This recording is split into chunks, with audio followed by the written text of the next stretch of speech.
2022년 해오름달 28번째 날 금요일 저녁 기도 나눔입니다.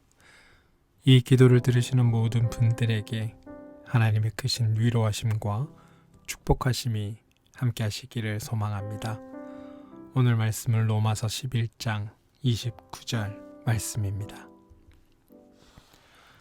하나님께서 주시는 고마운 선물과 부르심은 절회되지 않습니다. 로마서 11장 29절. 사람은 누구나 삶의 전모를 미리 알지 못한다. 순간순간 주어진 여건 속에서 최선을 다할 뿐이다. 불확실한 시간을 살아내야 하니 번민이 없을 수 없다. 다른 가능성에 대한 배제를 뜻하기에 선택은 신중할 수밖에 없다. 신중하게 생각한다 하여 늘 최고의 선택을 하는 것은 아니다. 벼 고르려다 뉘 고른다는 말이 있듯이 신중함이 자칫 판단을 그르칠 수도 있다. 그러나 가리산 지리산 헤맨 것처럼 보여도 세월이 어느 정도 지난 후에 돌아보면 우리 삶의 지향이 드러나기도 한다. 검질기게 붙들고 가는 삶의 원리가 조금씩 형성되기 때문일 것이다. 삶은 신비이다. 우리의 의도대로 되지 않는다. 실패처럼 보이던 일이 시간이 지난 후에 우리를 세워준 계기가 될 때도 있고, 성공처럼 보이던 일 때문에 우리의 삶이 어그러지기도 한다. 그러나 씁쓸한 실패의 기억과 달콤한 성공의 기억이 날줄과 씨줄로 얽혀 우리 인생이라는 피륙을 짠다. 하나님을 사랑하는 사람들, 곧 하나님의 뜻대로 부르심을 받은 사람들에게는 모든 일이 협력해서 선을 이룬다는 것을 우리는 압니다. 로마서 8장 28절 말씀.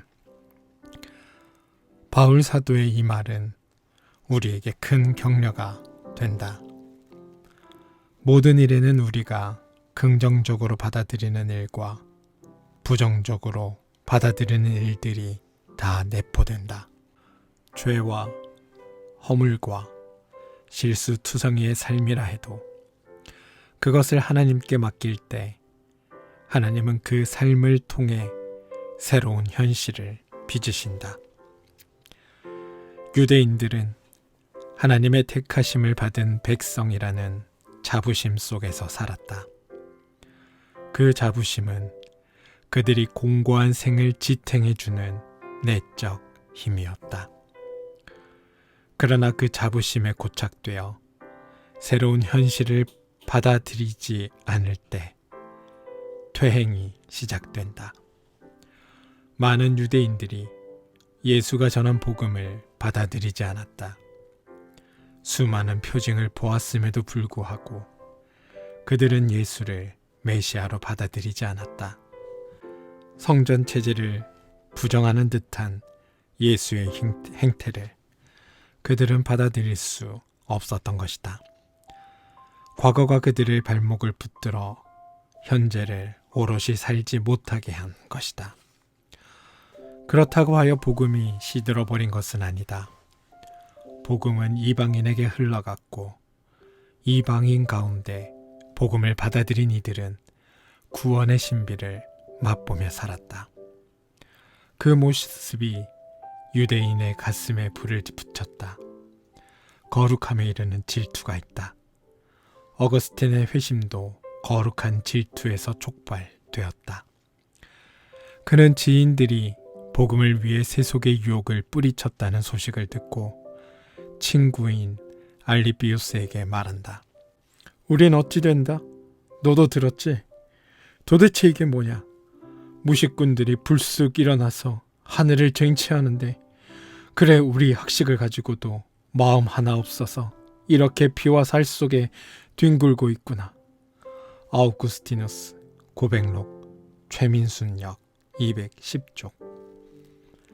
결국 복음은 유대인 가운데 거룩한 불꽃을 일으켰다. 바울은 하나님의 위대한 섭리를 이렇게 요약한다. 하나님께서 주시는 고마운 선물과 부르심은 철회되지 않습니다. 로마서 11장 29절. 이 가없는 은총이 우리 삶의 든든한 방패이다. 오늘의 기도. 하나님, 표대이신 주님을 바라보며 걷는다 하면서도 한눈을 팔 때가 많습니다. 방심한 사이에 우리는 마땅히 가야 할 길을 벗어나 엉뚱한 길로 나아가곤 합니다. 어느 순간 화들짝 놀라 삶의 방향을 되돌려 보려 하지만 이미 몸과 마음에 밴 습성이 우리를 놓아주지 않습니다. 우리를 바른 길로 되돌려 주실 분은 주님뿐이십니다.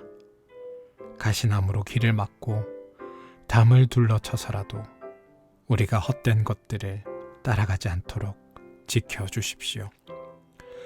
주님, 더디더라도 주님을 따라 걷고 싶습니다. 우리를 버리지 말아 주십시오. 예수님의 이름으로 기도합니다. 아멘.